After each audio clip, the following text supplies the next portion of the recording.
রংপুর এবং রাজশাহী বিভাগে সবচেয়ে ক্ষতিগ্রস্ত বা এই অভ্যুত্থানে সবচেয়ে বেশি ত্যাগ স্বীকার করেছে বগুড়া জেলা। এই 16টি জেলার মধ্যে সবচেয়ে বেশি শহীদ হয়েছে, আহত হয়েছে এই বগুড়া জেলায়, এবং সবচেয়ে বেশি রক্তাক্ত হয়েছে, রক্ত দিয়েছে এই জেলার মাটি। তো সেই জায়গা থেকে আমাদের আলাদা একটি দায়বদ্ধতা রয়েছে, এবং আমরা আমাদের জায়গা থেকে মনে করি এই যে অভ্যুত্থানের 4 মাস হয়ে গেল, এই 4 মাসে আসলে সত্যি কথা বলতে আমাদের প্রত্যাশা যতটা ছিল এটা সত্যি যে ততটা পূরণ হয়নি।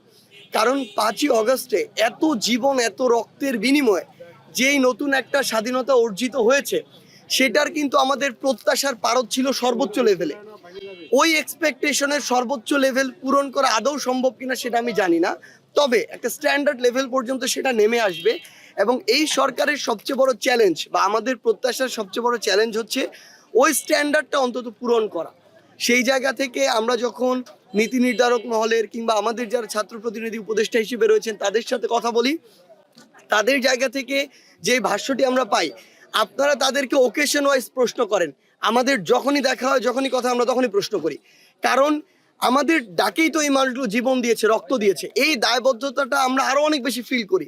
গতকালকে একজন আমাদের ছাত্র প্রতিনিধি যিনি উপদেষ্টা পরিষদে রয়েছেন, সে এই কথাগুলো বলতে বলতে কান্না করে দিয়েছে যে আমাদের ডাকে শত শত মানুষ এসে জীবন দিল, আর আমরা যদি তাদের প্রত্যাশার একটা স্ট্যান্ডার্ড পর্যন্ত মেনটেন না করতে পারি, আমাদের তার চেয়ে মরে যাওয়া ভালো।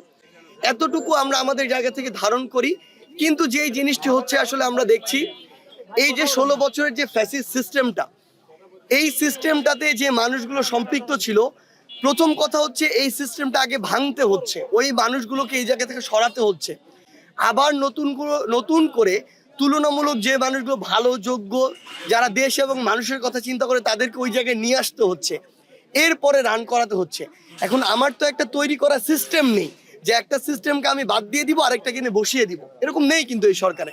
সো বেছে বেছে আগে খুঁজতে হচ্ছে, মানুষের অতীত রেকর্ড বের করতে হচ্ছে, কে অবৈধ সুবিধা নিয়েছে, ক্ষমতার অপব্যবহার করেছে। এই পরিবর্তনটা এই কারণে ধীর গতির হচ্ছে, মানে আমরা যতটা প্রত্যাশা করেছি ততটুকু হচ্ছে না, এটা সত্যি। কিন্তু এখানে আমি মনে করি যে বিগত 1 সপ্তাহে আমরা যে চিত্রটি দেখেছি, বাংলাদেশের রাজনৈতিক অঙ্গনের ছাত্র সংগঠনগুলো ঐক্যবদ্ধ হয়েছে, রাজনৈতিক দলগুলো ঐক্যবদ্ধ হয়েছে, বাংলাদেশের বিভিন্ন সম্প্রদায়ের যে মানুষ তারা ঐক্যবদ্ধ হয়েছে। আমরা বিশ্বাস করি ফ্যাসিস্ট বিরোধী সকলে যদি এভাবে ঐক্যবদ্ধ থাকে, তাহলে এই চ্যালেঞ্জ আমরা খুব দ্রুত সময়ের মধ্যে অতিক্রম করে আমরা যে বাংলাদেশের স্বপ্ন দেখি সেদিকে এগিয়ে যেতে পারবো।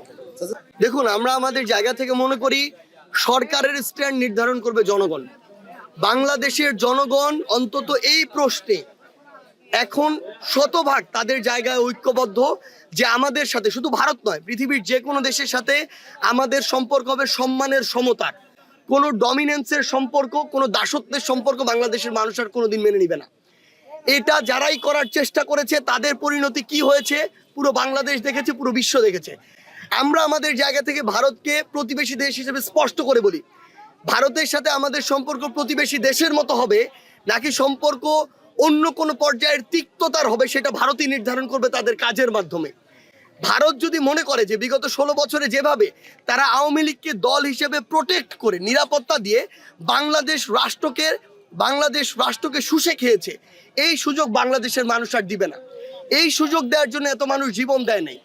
ভারতকে নির্ধারণ করতে হবে যে আমার একজন ভাই ওই সীমান্তে তার লাশ পড়ে থাকবে কিনা, যদি থাকে তাহলে ওই লাশই নির্ধারণ করবে ভারতের সাথে বাংলাদেশের সম্পর্ক কেমন হবে।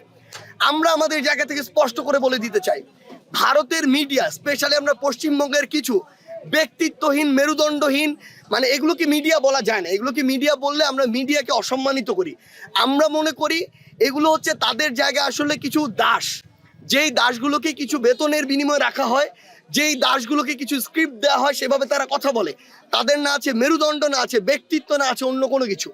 তাদের ভিতরে যদি বিন্দুমাত্র প্রাণ থাকতো, আমরা আজকে একটি দেখলাম, আপনারা সবাই দেখেছেন, তারা বলছে বাংলাদেশের যারা নাকি আমার হিন্দু সম্প্রদায়ের ভাই বোনেরা রয়েছে, যারা বোনেরা রয়েছে স্পেশালি, তারা নাকি শাখা সিঁদুর পরে হাঁটতে পারছেন না। বাংলাদেশের একজন সাধারণ হিন্দু সম্প্রদায়ের ভাইকে যদি আপনি জিজ্ঞাসা করেন, তাহলে আপনি আপনার জায়গা থেকে সত্যতা পাবেন। তো যারা এরকম প্রোপাগান্ডা করে, আমরা মনে করি তাদেরকে পাত্তা দেওয়ার মতো সময় আমাদের নেই।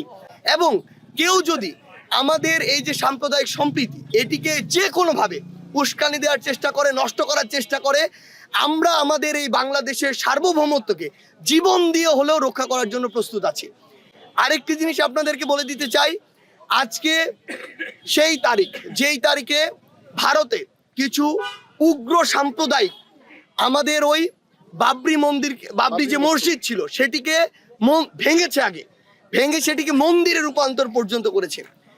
আমরা আমাদের জায়গা থেকে শুধু একটি কথাই বলতে চাই, যেই ভারত আমাদেরকে সাম্প্রদায়িকতার শিক্ষা দিতে আসে তাদের আগে নিজেদের ঠিক হতে হবে। তাদের ওই ভারতে অন্যান্য সম্প্রদায়ের অন্যান্য ধর্মের মানুষেরা কিভাবে আছে সেটা আমরা আমাদের এই বিগত বছরগুলোতে স্পষ্ট করে দেখেছি। তারা মসজিদগুলো ভেঙেছে, তারা মন্দিরগুলো ভেঙেছে, তারা মসজিদ ভেঙেছে, তারা মাদ্রাসা ভেঙেছে, তারা হিজাব পড়তে, হিজাব না পড়তে সেখানে বাধ্য করেছে। এই কালচারগুলো যারা লালন করে, আমরা দেখেছি এই মোদির উত্থান কিভাবে হয়েছে, কিভাবে গুজরাটে ইচ্ছাকৃতভাবে সাম্প্রদায়িক দাঙ্গা বাঁধিয়ে হাজার হাজার মানুষকে খুন করা হয়েছে, গর্ভধারিণী মাকে খুন করা হয়েছে, মানুষকে জ্বলন্তভাবে আগুন দিয়ে পুড়ে ফেলা হয়েছে। এই উগ্র সাম্প্রদায়িক দাঙ্গা সৃষ্টি করে যে ওই রাজনৈতিক ফায়দাটি লুটে আজকে ভারতের রাজনৈতিক মসনদে বসে আছে, সে যদি আমাদেরকে এই জ্ঞান দেয় যে সাম্প্রদায়িক কিভাবে সম্প্রীতি রক্ষা করতে হয়, আমরা খুবই সরি, আমরা তাদের জ্ঞান শুনতে কিংবা নিতে বিন্দুমাত্র প্রস্তুত না।